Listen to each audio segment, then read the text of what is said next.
Today, our guest was Connor Blakley, and whether you agree with him or not, you have to admit that Connor has some of the most raw, authentic life advice that a young person could ever hear. You'll be at the edge of your seat when you hear Connor tell the story of receiving an angry text from his high school principal as he walked into a meeting with the CEO of Sprint, all while he was 16 years old. Hearing Connor's approach to life and belief in himself makes you question, why can't you have the same level of confidence as Connor? Connor's story might sound like a 21st century fairy tale, but he bases most of his work on foundational business principles that are applicable to anyone ambitious. You can learn a lot from him, and you need to hear what he has to say.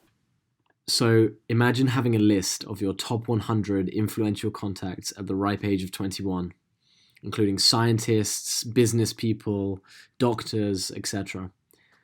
Connor gives us a peek behind the curtain of the newly emerged influencer culture, as he was there the whole way through its development, and the emergence of himself as a young business leader too. I was particularly moved by the image of a young man swept up in the hype of it all, looking around him and realizing he wasn't surrounded with people who he really cared about and who cared about him. Fiercely entrepreneurial, his resilience pulled him through that experience. And today he is a walking example of a get out there and do it attitude, as shown by his new book titled Fuck College and the pending launch of Brew, a Gen Z focused beer brand. We really enjoyed this one and hope you're going to too.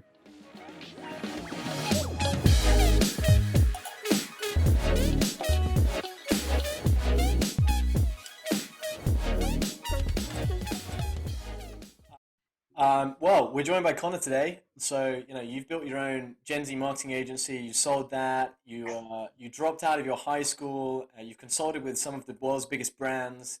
You've appeared in BBC, Forbes, Business Insider, Startup Grind. You've been called the number one high school entrepreneur to watch when you were at high school.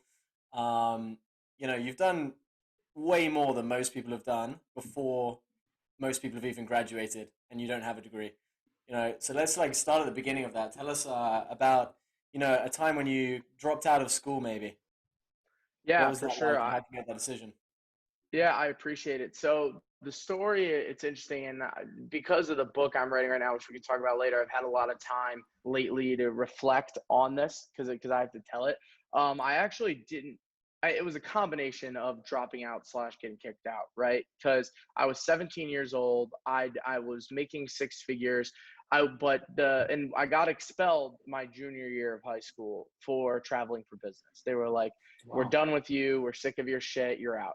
But I hit up, it was a private school called St. Ed's in Cleveland, Ohio. So I hit up a bunch of the rich alumni that I knew who were on the board who basically got me back into the school and vouched for me. But the one stipulation was, Connor, you can't miss a single day of school for business. So I was turning down like a lot of money just to like stay in school and graduate with my friends and walk down the aisle, right? Like that was the whole dream. Then I got an email back from the CEO of Sprint, Marcelo Claire at the time, and this is in like 2017, and he was like, "Hey, come to Kansas City on Monday. Let's like finally get the deal done." Right at the time, this was like the biggest deal for me, both financially and brand wise. So that was also midterms, right? Was that Monday? It was like the first testing week of senior year. So I lied to my parents, got a fake doctor's note, hopped on a plane to Kansas City, missed school, and then I was posting uh like what I was eating and like where I was and like basically like messing with my high school buddies. And then when I didn't show up for the first midterm in history class, Coach Lev was like, "Where's Blakely?" All my friends started laughing. And then next thing you know, I'm in Marcelo's office. My phone keeps buzzing, right? And it's the president of the high school, Mr. Kubaki. He's an asshole. And he was basically like, "Hey, apparently you're well enough to be in Kansas City. You're going to have to find a new high school to attend."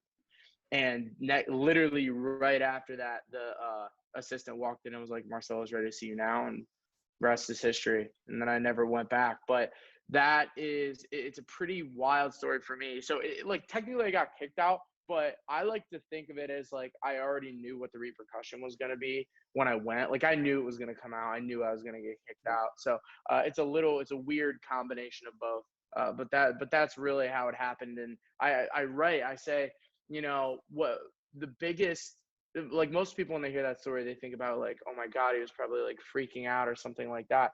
Really not at all. It was actually one of the best moments of my life so far. It felt like I remember sitting there on the plane in like 36F being like, oh my God, like I actually get to like really do what I want. Like now I can see what I'm capable of. It's like the chains are Yeah. off. Like I can really try to go do this. So how old were you at that time, and how were you already making this much money?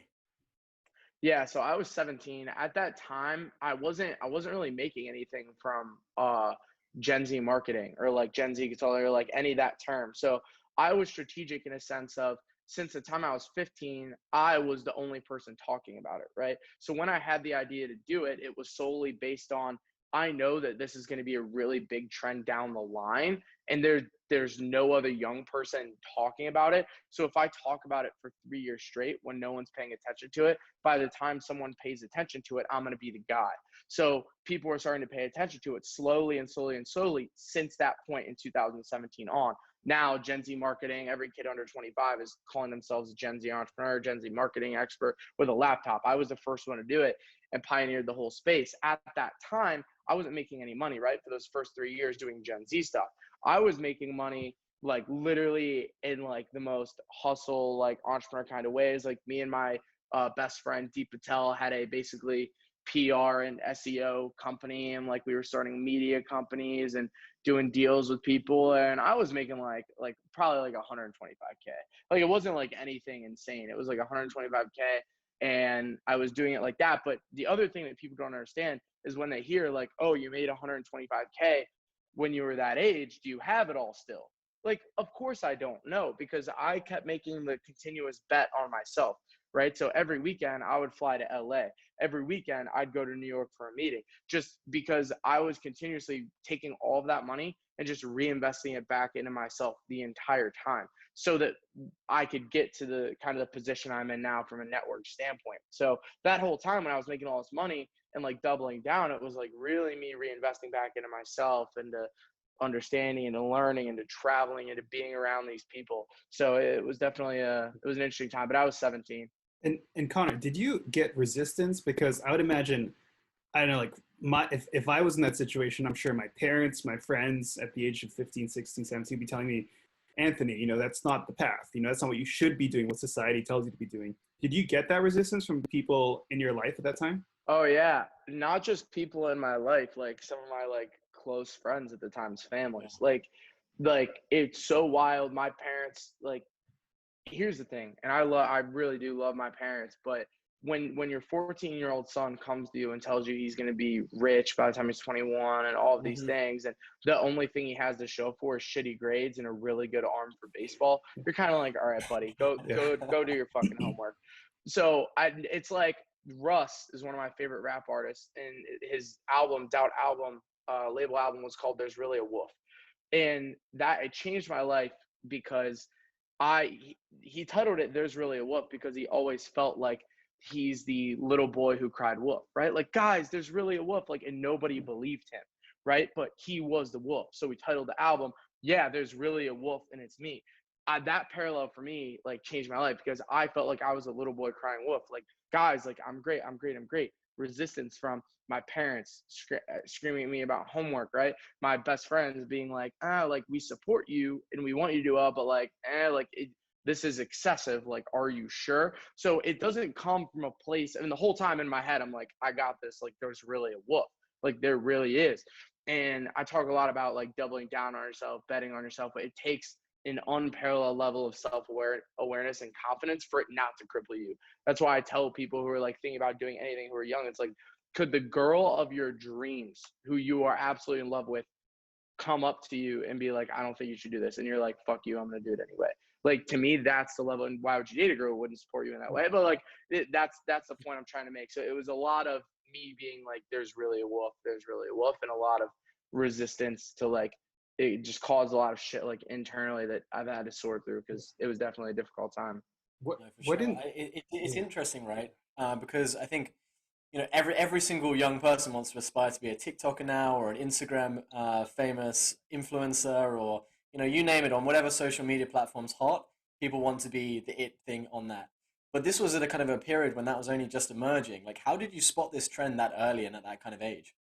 Yeah, so there was a lot of older people who were like 50, and I want to be careful when I say old, because whatever, old is relative when you, especially when you're this young. But I was seeing a lot of old executives like becoming millennial marketing experts. And I thought it was the dumbest thing ever, because I'm like, these people aren't even millennials. They're looking at data and just repeating whatever the data says. And I just totally disagree with all of it. So I was like, there's going to be an inkling when this next generation becomes relevant in a total white space for a young person to actually represent the generation. So that's how I saw it a little bit early. But you got to remember, around this time, like 2016, 2015, 2016, that's when Vine was happening. That's when creators got famous on Vine and were transitioning over to YouTube. I call that like the YouTube golden era, right? It's like everyone trying, and that's when crazy money was happening. I was in the meat of that. Like, that's when I was just meeting a lot of those people initially in my career. I had chances to like in the heat of Team 10 with Jake Paul, like I had a chance to like go and be talent there. You know, like the managers asked me and I was like, nah, like I don't think it's a fit. Like it didn't feel right. Like being like, to me, people really underestimate what it takes as far as being self-aware and being confident when you're at that level. And at that time, it would have crippled me. And I've made a lot of mistakes, like already, like so many. I will get canceled at some point. But the thing is it could have been so much worse. And it could have been so much worse. So when people say like, I want to be a TikToker, I want to be this, it's like, all right, cool. If on the really optimistic side, you'll make money for a year or two. And then what's next? Like, what's the underlying talent? What's the underlying thing that's going to carry you past a platform and into culture to last? I didn't feel like I had that at the time, because you need to be the person who can execute something like that. And I didn't feel that I was. At the time, were there people that so I mean, you're talking to Team 10, you're talking to a lot of people there. Were you most inspired by certain people? Like, are there people who maybe it's a TikTok or YouTuber you thought, okay, that's the person that I want to emulate or have the most admiration for to inspire me to do things? Yeah, it's honestly, I've been really blessed to the majority of the powerful people that I was around at that time are all relatively old. You know, like Harvey McKay, who wrote Someone with the Structure is King Alive, is a business legend to my dad. He's 88 right now or something. Like most of my good friends, mentors leading up to like 2016, end of 2016, early 2017 were like super old people, right? So like Jay Abraham, right? He's like the Gary Vee, like the 90s, like all these people. So in my head, I have all of these really timeless principles of business, of preeminence, of networking, things like that, that I had to figure out, how do you take all of these really old principles and make them relevant in like a 2017 world where digital is so prevalent and young people are so different. And so that period to me and interacting with those people was, how do I take these timeless principles that I know are right and reinvent them for myself so that I can create amazing relationships? A big part about creating amazing relationships for me was figuring out like who I wanted to be around. I figured out very early that the public perception of someone isn't necessarily who they are. One person in particular, and I talk a lot, I guess, a lot-ish about him, is like Jake Paul, right? I tell the story we first met. It's like I was 16. I walk in there. It's when he was first moving into the first official Team 10 house. And I had a Sprint deal for him, right? Like we wanted to work with him. We wanted to do something crazy. And I was wearing like imagine like douchey prep school kid. I was wearing like khakis, Vineyard Vines, Sperry's. And he looks at me and he's like, what the fuck are you wearing? And like everyone started laughing, and he went and got me a t-shirt, and we sat in like the garage that at the time doubled as a office / editing room, and we talked for an hour, and then we went and we raced his GTR against Lambos in West Hollywood for like what felt like 5 hours. So it's those stories that happened to me at a super young age where like I've seen him go from, at that point, the hottest YouTuber in the world to like having drama, and then like this, and then meeting other people behind the scenes and seeing who they really are and learning. It's been a real, if you want me to be honest, that's actually the reason why I said no to like being famous in a few different ways at that time, because I saw people who weren't self-aware and didn't know what the fuck they were doing being famous and not having any level of happiness while doing it and dragging themselves through the mud and like being able to enjoy the process. I think you can only enjoy the process if you achieve a level of like consciousness or like self-awareness. I wasn't there yet. So to me, I've been blessed to be able to sit in the back seat, be a fly on the wall for like 6 years to all of the most famous TikTokers, YouTubers, all of these people, really get to know them, figure this shit out. So now I'm at a point where I'm 21. I've been behind the scenes for about 6, 7 years now. I've made a handful of mistakes. I'm learning from other people. Like I'm ready. Like I can take my big swings now. So that's a long answer to a relatively short question, but it's kind of a collective. It's been a collective kind of process for me. It sounds like you had like so much wisdom to be able to step back, and I mean, in front of you, like you mean you're racing around West Hollywood, right? You're in with some of the youngest, most famous people probably the world's ever seen, who are riding up these social media trends. I mean, how do you kind of as a young person not get kind of swept along and decide that you want to be a part of that? It takes a lot of self-restraint, and it sounds like you had your head switched on and pretty young. Yeah, but it takes, so I'm not gonna like act like I was that way the whole time. So here's what happened. Oh, I you're definitely having realized some that, fun. yeah, well, I did it in my own way and in a way that allowed me to be like here talking to you guys. So that was all going on. Everyone kept saying like move to LA, move to LA. I never did. I've never lived there. I mean, I've lived there for like short periods of time, a few weeks, but I've never like moved there. I've never like put up roots there. The reason that I never did, and the reason I never moved to New York or Miami or specifically LA, is because I would have gotten swept and I would have gotten nothing done. I would have never set up those pillars. I would have never set up a good foundation. But I went through it in a different way. So when I was 18, I already had like I call it like Northeast Ohio famous, right? It's like pretty much everyone knows who you are if they've heard your name at some point, right? I achieved that at 18. It's I like love that. everyone knew who Connor Blakely was. You know, like I was on the front page of the Plain Dealer. My face, like they called Connor Blakely marketing genius. I'm around all the executives. I every time I bring famous people to Cleveland, it's all over. So everyone knows who I am here, right? So when I was 18, moved into a sick apartment on the water. It's I live in the same place now, just different apartment, and I would throw these big parties like every weekend. All I care about was like girls and getting fucked up because I didn't have the college experience, right? I was like trying to act sick to a bunch of people who like I don't give a fuck about.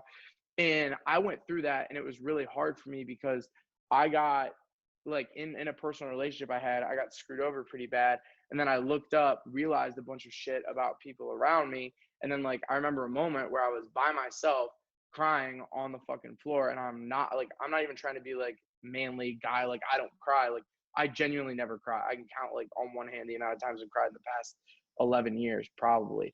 But that moment, like I just totally broke and I was like, man, fuck this.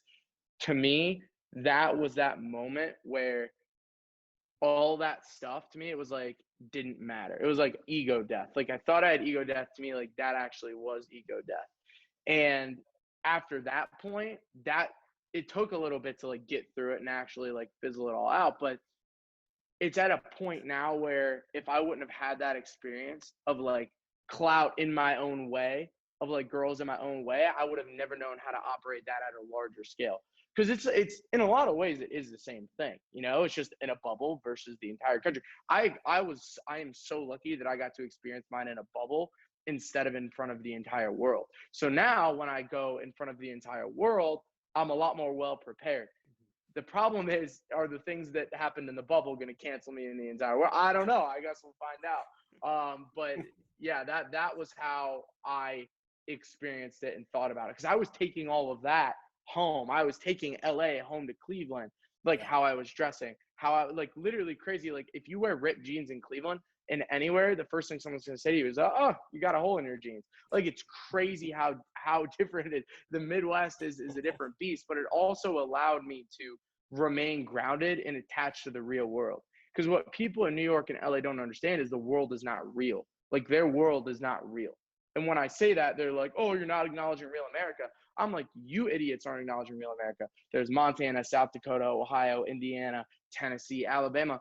when you're in New York and you're in LA, it is so easy to get out of touch with like real people, like real Americans, like what's going on. And at the time, marketing and stuff like that still is, but at the time I was speaking so much and my insights being valuable, I valued personally so much that I always wanted to stay in touch with that. In LA, it's not, you can't really do that.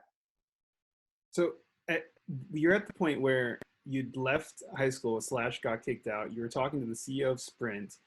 And what happened next on that journey? At that point, had you already gotten a company put together? Because I'm just thinking about like the unsexy corporate parts. Like, did you hire employees? Did you start paying health benefits? No, You know, I like, never did.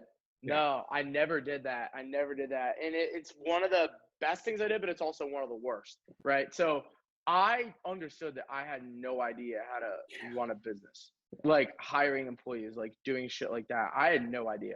So I started the company. It was called Youth Logic. Right up until that, I probably like 8 months before, because while I was talking about Gen Z stuff, I didn't have a company to like back it up. I just figured I'd be the guy talking about it and I'd eventually just formalize it. So I formalized it about 6 months before the Sprint deal. It was called Youth Logic. After that Sprint deal, I went hard in the press. Like I'm talking like Forbes, Adweek, all of this shit, just like talk, like I'm the Gen Z guy, like here are my clients, here's what I've done, here's our results. So at that point, it was literally just a sprint. That's a funny for lack of a better term, sprint, it was a sprint to the finish line. Yeah. Like just to get as many clients, speak as much as I could, make as much money as I could. So that company was essentially like me hiring contractors to do all the execution, but never really had an employee, and the profit margins were 80%. And we'd get like retainer deals, projects. I'd get paid a lot for speaking certain times. So it was a lot of random stuff, right? Under one umbrella and under one brand. So yeah, up until that point, I was just doing all of the Gen Z stuff. I pioneered the whole space. At the point that I was ending it, it was like every kid was starting to do it. New Gen Z agencies were popping up. And like now I was on calls with potential clients. They'd be like, oh, have you heard of these people and these people? I'm not one to talk shit, but none of these fuckers have no idea what they're doing. They don't understand brand. They don't understand. They're just like, just saying such bad, dumb things. It poisoned that term. It memeified that term. So for me, I was like, I need to get out of here. I need to just get out of the whole Gen Z marketing space. It was good because if you think about it, what other company could I have started at that time that would have allowed me to meet everyone that I wanted to meet? Like you have no expertise as a 15, 16-year-old kid in anything other than the one thing that I know better than anyone, which is my own generation, right? And I don't even claim to speak for all of Gen Z. I just am literally like, oh, hey, here's what I think. Here's my anecdotal insight that I think could resonate with a macro audience in this subculture. Like just thinking like that and meeting with executives, it got so poisonous and so weird. And like all these weirdos who are in the Gen Z space right now are like ruining everything that I tried to build. And don't get me wrong, there's a lot of people who don't like me. Like were they also kind of were they starting to take business off you as well, or was it kind of like you were feeling you should have been winning things that you weren't? I mean, listen, I would see on my Instagram someone speaking at something that they'd reached out to me as well, and then they picked the other person, and I would literally just laugh. It wasn't like an insecure thing of like, I wish I had that deal. It literally just showed me like this is getting to like a point where it's like so bad. Like they're picking this idiot to speak at this thing. Like don't get me wrong, there's people I respect, like there are, but those people weren't the ones who were getting picked to like speak at something or get a client or a project. And at that point, I was just like, all right, like, I don't even care. Like, these kids can go get their bag. They're going to look like idiots and they're going to piss a lot of people off. I pissed a lot of people off and I looked like an idiot, definitely in my own ways, but I got out of it before it became my main thing. You know what I mean? It was my main thing until it wasn't. How did you do that kind of process of getting out of it? And it sounds like, from everything you're starting to work on now, which we'll talk about in a little bit, you managed to keep all of those relationships that you'd built up through these communities. Yeah, no, definitely. So I'm on the board of an agency that's like a very large influencer marketing agency. I'm still very active. I keep all of my relationships, right? Unless someone turns into an asshole, then I'm just like, no. but I do an amazing job of staying in touch, doing stuff like that. The way that I got out of it was I was sitting in my apartment and I was checking my LinkedIn, and this guy messaged me from an agency and was like, "Hey, we should work together." And then I essentially tried to set up a deal where I could have a public exit from a company. You know, I was like, "Hey, I'm trying to get out of this space, but I think I could bring a lot of value to you in the interim. You should buy the company and the IP and the client list and stuff like that. And then I'll come on as the public facing CMO for a year and bring all the clients there." Essentially, like, that company, they talked a big game about like shit they could do for me, shit they could support. It didn't follow through on any of it, literally not a single thing. So I was like, yo, fuck this. And I left early. Like, it was a big learning experience for me in terms of like, things sound really great, but like, what's the reality of it? So I don't know. It was a great learning experience for me, but strategically I was like, all right, I can have an exit, which I did. I got money for the company. It was an exit. It was a good way to talk about it, right? To get out of the space.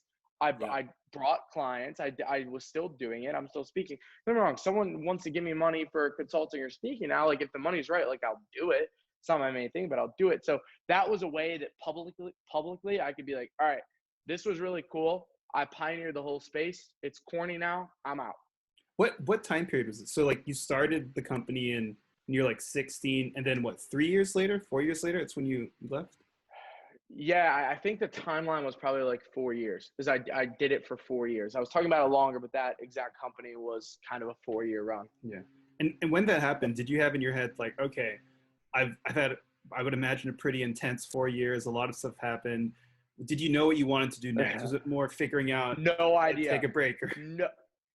Yeah, it was no idea. So this is around the time that moment happened, that breakthrough moment, when I was like down, because I was just partying, doing all this stuff, and I had to figure out, like, what am I going to do next? Like, everything that people knew me for, like, I've publicly been like, kind of fuck that. So what am I going to do now? That was a lot of pressure. So this is so weird. I've never talked about this publicly, but I was basically like, fuck business. My business stuff took off so quick that I never got to actually try to act on country music at all, which is so random, right? Country but music. I've been singing and writing music. Yeah, Really? I've been writing and singing country music since I was a kid. My dad, like, on the way to church, played 99.5, Top 100. We would play Garth Brooks, Zach Brown Band. I grew up on this. I love it. I would sing all the time. And through business, I'd met so many people in the music industry, like so many. And through entrepreneurship, it's so intertwined. So I was sitting, I swear to God, this is exactly what happened. And no one believes me, but I have a picture to prove it.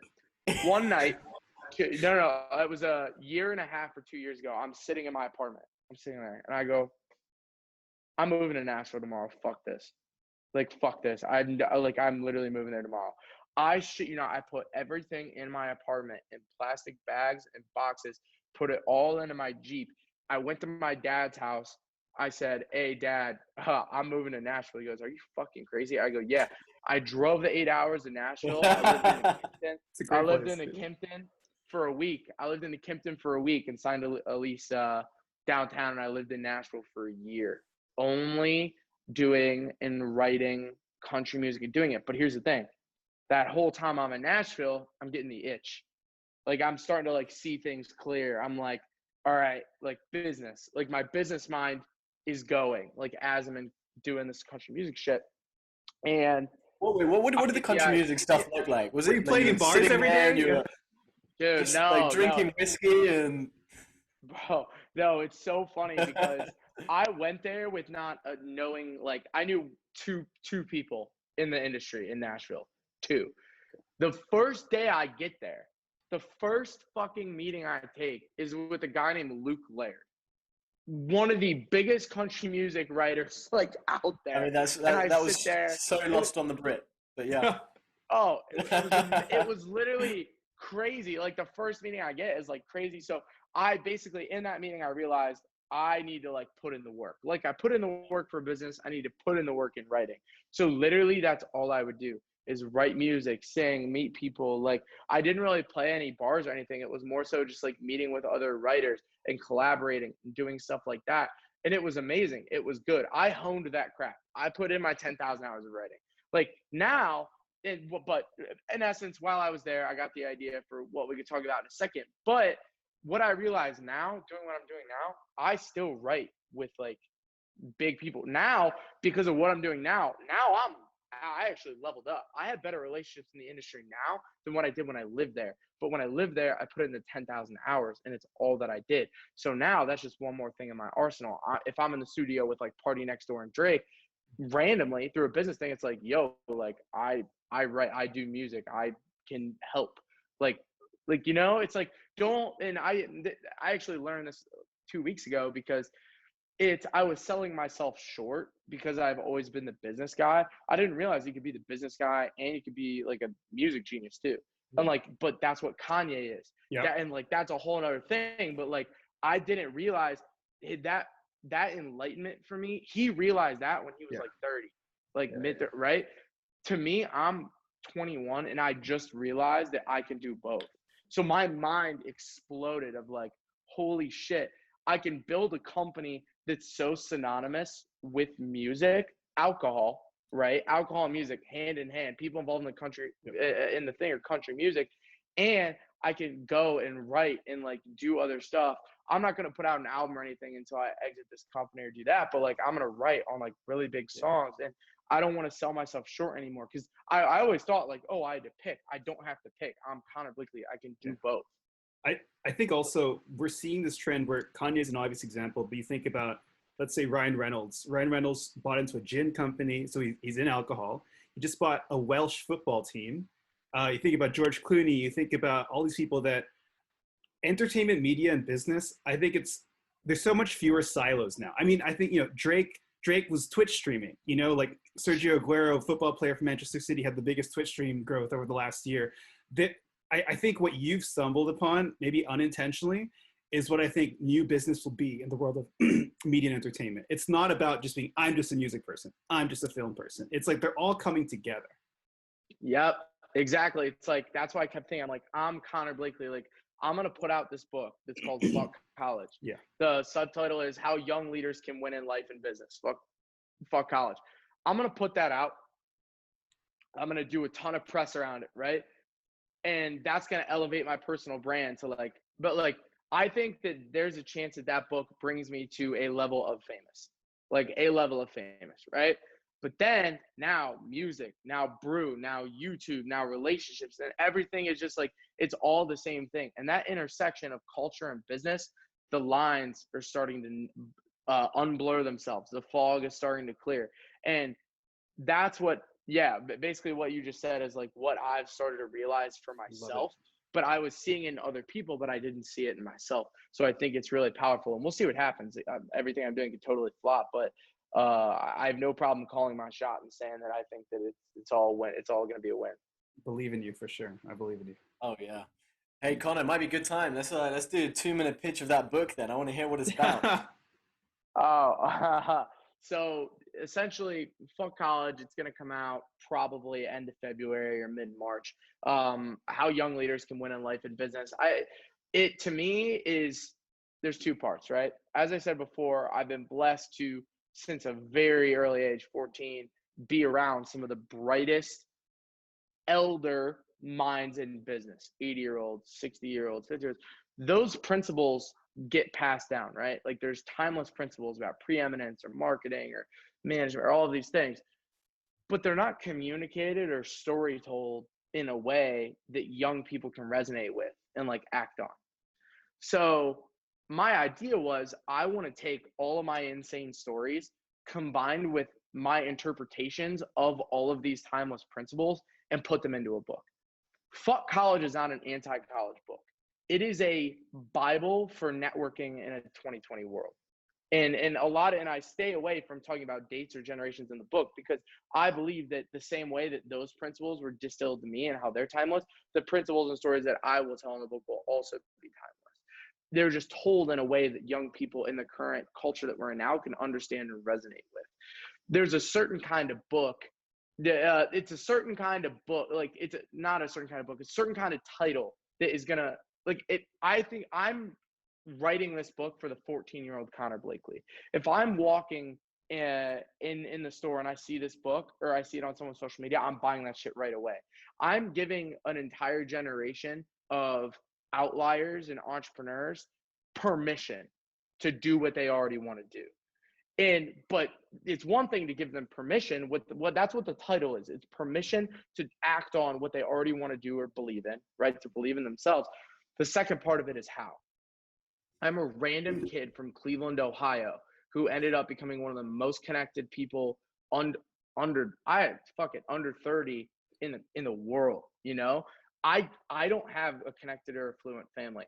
I don't come from a big town. How the hell did I do it? So that to me is combining all those principles. And by the way, people like to say, oh, how'd you meet all these people when you were 14 and 15? Through cold emailing and nurturing the relationships, like literally from watching a guy's TED Talk. So that's always intriguing. I You're don't 14, 15. Like, what do you have to offer that people would want to connect with? time and learning. People who are rich want to feel smart. There's no other way for rich people to feel smart than not only helping you, but they have to see themselves in you. So I talk about this in the book too. Like when you strategically reach out to people, it's like if you're a young Black kid in America, right? And you're a 14-year-old Black kid in America who's interested in entrepreneurship, you should reach out to every high-level Black entrepreneur or executive, period, right? Because they're going to see themselves in you. If you're Asian, if you're white, it doesn't matter. Just the point is you need to strategically look at who's out there, who you feel in your gut and in your soul that you resonate with and have the most in common with, and shoot a shot. If you shoot 350 shots a day, you only need one of them to go in to change your life. That's what a cold email is for me. It's a shot. That's what it was. I sent 350 a day for 3 years sitting in class. You know, think about it, right? You get one to go in every single day. 4 years later, that compounds. You look up and you're like, holy shit. And then if they like you, they're introducing you to their inner circles and their friends. And that's just kind of how it goes. You can build up that network before you even need it. So then at the point where you actually need it, you can turn and face into it. You can ask the questions. So that's actually a book that was written in 1998 called Dig Your Well Before You're Thirsty. That's a Harvey Mackay principle, right? So to me, that's the perfect example of dig your well before you're thirsty. No one in my generation, no one knows what that means. No one knows what it is. In theory, you know what it means, but what does that mean in practice, right? He went through that in that whole book. And to me, it's like, all right, that stuff's great, but that shit my dad learned from, that's not going to work in the digital era that we're in. Let me take all of those things and retell it using my stories and my own theory. So that is literally the kind of the epicenter of like where all this stuff came from. So in your book, maybe you covered this already, but let's say I'm 15 and I'm interested, curious, but I'm not, I might not have the confidence or connections or not know how to even begin approaching. Let's say I wanted to reach out to Kanye West. Like, how does one even find the email? How does one, like, what do I say in the email? You know, like. Well, it depends, right? So the book is broken up in a way that the first 4 chapters are all contextual. I introduce myself, and then I start to introduce the ideas, belief systems, and thoughts you need to have, and the level of self-awareness you need to have to even execute the second half of the book, right? So let's say the first half of the book you get through, and you are just like, you know what? I want to fucking intern for Kanye West. That's my goal. That's my dream. Out of everything I could do, that's the one thing I want to do. The second half of the book teaches you exactly how to do that. But you decipher what you want and you pick it for your own situation. But I mean, if that would have been my focus when I was 15, I would be Kanye West chief of staff right now. I swear to God, I believe that, because the only limits that you place as far as people is what you place on yourself. And the other thing I talk about in the book, which is interesting, it's like network effect. I talk about connecting with connectors. When there are certain characteristics of a person, if they are a giver, if they are a good person. Someone can be nice, but they cannot be a giver. I only want to hang out with people who are givers and are wired like I am, like that. When you do that at a high level and you meet someone at a very high level who is a connector and is a giver, they're at a high level because they're like that. So when you're starting out, if you identify like a few of those and just nurture those relationships, you'll look up by the time you're 17, and you'll be one person away from anyone in the world. It's a lot of it has to do with identification of the people, and you can't identify people if you don't understand yourself or what you even want. But for me, I'm also a little hypocritical because I also say in the book, I talk about making a top 100 list, like a top 100 people who you need to connect with in order to get where you want. Were people on my top 100 list, and I still have one that have nothing to do with my industries or what I'm doing. But I know at some point, in order to help someone that I know, I'm going to need to tap in there. So I have on my list, I mean, there's actors, there's scientists, there's chemists, there's doctors.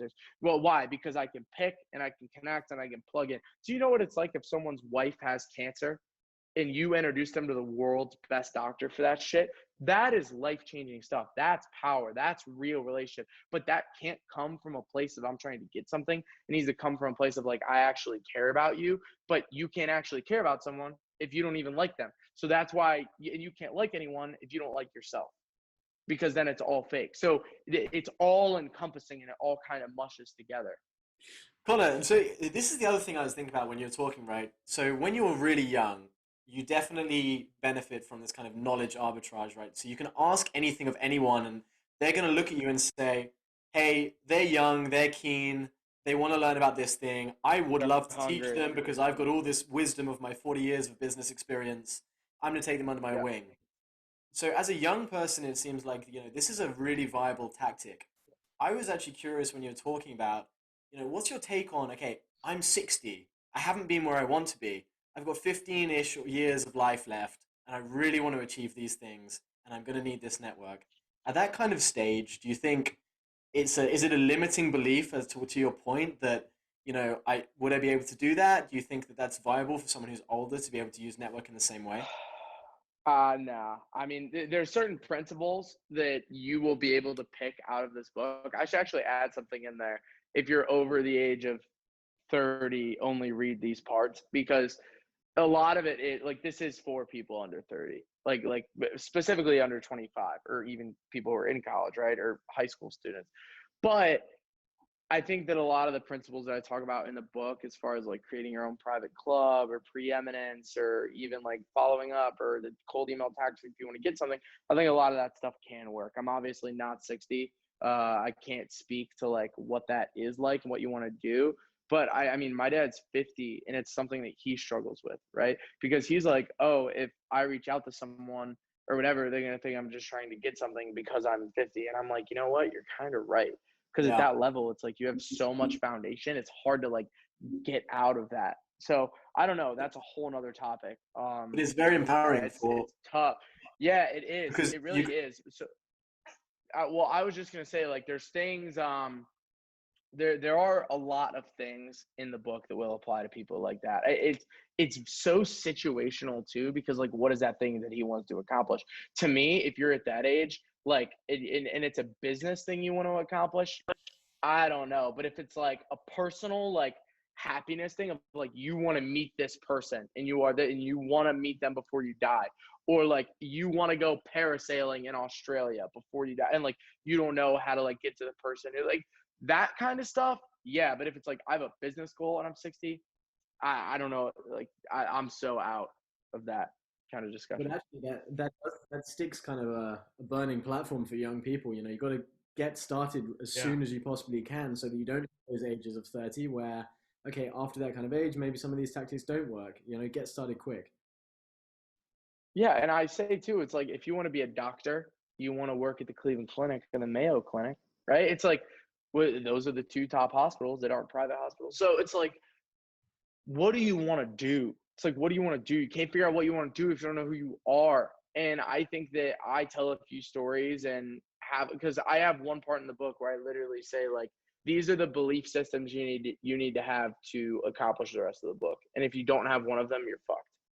And it's like, don't even read the second half of the book until you at least have made any level of progress on those things. I literally say that because I can understand not having it all figured out and then still doing the second part of the book, but you should at least have a level of awareness to what you need to work on before you go and do the second part of the book. So then you can continuously learn in relationships, in conversations and stuff like that. The worst person who could pick up this book is someone who thinks that, like, they're just going to be able to just like go and immediately go and do it without being able to look inward or fucking up something really big.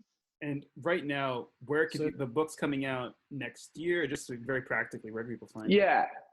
I mean, it's coming out next year. You'll be able to find it. Like it'll be, Amazon, obvious one, my own website. It'll be absolutely everywhere. And I'm going to be honest, if you follow any influencers or anyone in business, like they'll be posting it. And I know Yeah. another big thing you're working on, right, is a beer brand, right? Tell us about Yeah, absolutely. So like you said earlier, George Clooney, Casamigos, Diddy, Jay-Z, Ciroc, LeBron just invested in his own tequila company. It's like Babe Wine with Fat Jewish. It's like everyone is going and doing alcohol companies or celebrities and selling them for hundreds of millions of dollars. So it kind of blew my mind to know that the only category it's never been attempted was beer. Wow. Beer brand aimed at Gen Z. So I am launching a brand called Brew. Our kind of tagline is like we don't change anything about life, we just make it more fun. That's our whole goal, right? It's just a beer brand aimed at Gen Z that's citrusy, 6.9%, and we're launching in Indiana, Ohio, Tennessee, Pennsylvania, and now I think Seattle, California, and Arizona, in every single BevMo store that there is. So I'm very excited about that. We've got a lot of amazing people and announcements to come there. We're still finalizing a lot of those people and closing the round of funding, but I mean, it's going to be really fun. It's going to be really fun. You'll definitely, I mean, if you buy beer in any of those places, you'll 100% be seeing Brew on the shelf. And how did that come about? Like, so, I mean, you said that you obviously look at other, like, why beer versus gin or tequila? And yeah, because so gin, look, what were you saying, Ben? Yeah, no, I was just building on what Anthony said, right? A lot of influencers are going into seltzer right now. Yeah. It's because they're stupid. It's literally, it's a stupid decision. It is the dumbest thing an influencer could do is launch seltzer right now. Like, no one knows Mike's Hard is coming out with their own seltzer next year, like early next year. Like they're gonna get fucking squashed. And once again, Nelk Boys, perfect example, right? They're gonna come out with a hard seltzer. We've been talking to them a little bit about brewing what we're gonna do, but anytime you're starting a business, going with the trend is just not a good idea, in my opinion, right? Because you look at any data set, everything is trending towards seltzers. So so when people ask me this question of like, why beer? I always say, all right, because when everyone zigs, I zag. Because it's that's literally the only reason why. It's because no one else is doing it. No one's ever tried it. Beverages is already hard. No one told me to do the beverage space, right? But I feel like I have a secret sauce and a perfect blue ocean to be able to go out and execute it in. The beer will never stop. Seltzer will never take over beer because seltzer's too expensive for college kids to get fucked up on. So we're $22 for a 24 pack with 6.9% alcohol content in Ohio. Bud Light is sold for $20. It's like, and that's 4.5 ABV, and all of their marketing sucks. Like, right? Like the only reason that any of those companies have a high level of like repurchase is not only like because they've been around so long, they have a monopoly on distribution. To get in the alcohol space because of a 3-tier system, you have to have a distributor pick you up. That's why the competition isn't actually capitalistic. It's a monopoly across a bunch of different places. And then they'll just buy you up. So pretty much everyone told me it'd be really hard. And I said, all right, good. I want to try it. So that's the plan. And we're going to be the best marketing. It's basically like everything that I was telling brands to do, based on my understanding of like Gen Z and culture and getting to apply all of it to my own brand. That's pretty much what the marketing will be like.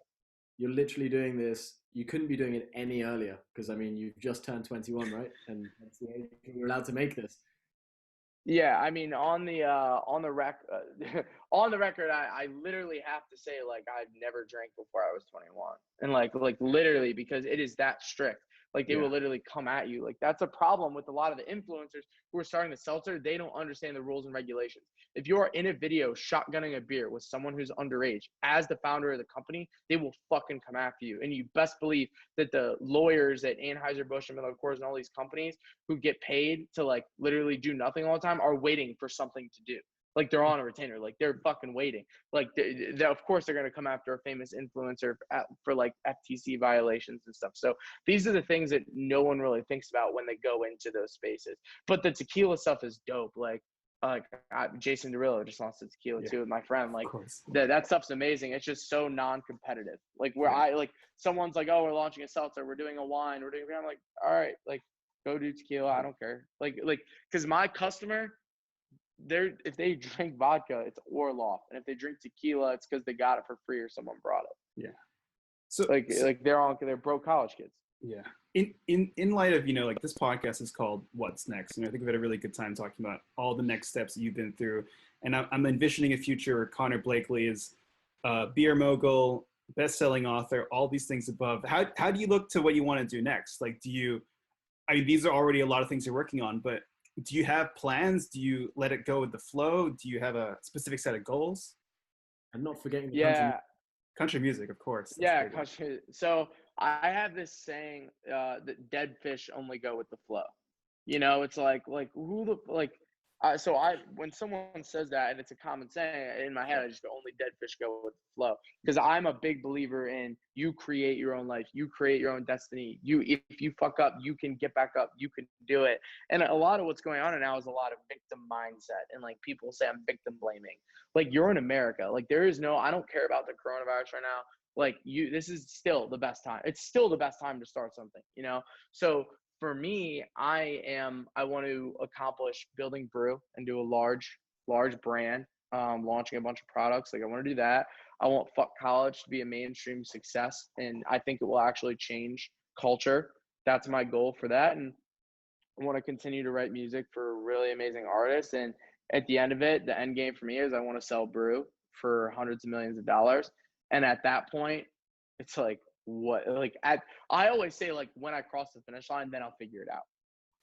Because I'm a person where, like, if I start figuring out what I want to do after I make a few $100 million, then it's like, then I just get lost in a tailwind because I'm so crazy. So I want to accomplish that and then figure it out. It's just like the last thing, right? After the Gen Z thing, I had a moment and I was like, all right, well, what's next? But I followed my gut, and then that gut feeling turned into what is literally everything that's happening now. So I'm a big believer in the universe, and the universe will wink at you. The universe will do certain things for you. The world is conspiring for you unless you actively shit on it, which everyone is doing right now. Oh my God, 2020 sucks. Fuck you. Like, what do you mean? Why are you putting that out there? Like 2020 sucks. Like, no, 2020 has been incredible. Like the ability to just sit back and reflect. Someone could say, oh, that's your privilege. You have the privilege to sit back and reflect. No, I created that for myself. I created the ability during this pandemic to be able to actually sit back and be like, this is just a lot of time for reflection. And I think that if more people like looked at the world as like actually theirs and didn't cower to anyone, that like the coronavirus wouldn't have like affected them in the way that it should have. Outside of health reasons, I'm saying, of course, because obviously elderly people and people with drink resisting, it affects a lot. But what it's done is poison the mindset of a large portion of people, and I think it's scary. Well, Connor, you're an ambassador for young people. You're definitely like a through and through. I don't know about that. Oh God, don't even say that. That is some pressure. Well, just wait till you get country music famous. But no, it's been an absolute pleasure, man. Thanks so much for joining us. If there's like some parting words for, an 18-year-old who's about to start their own thing right now, what would you leave them with?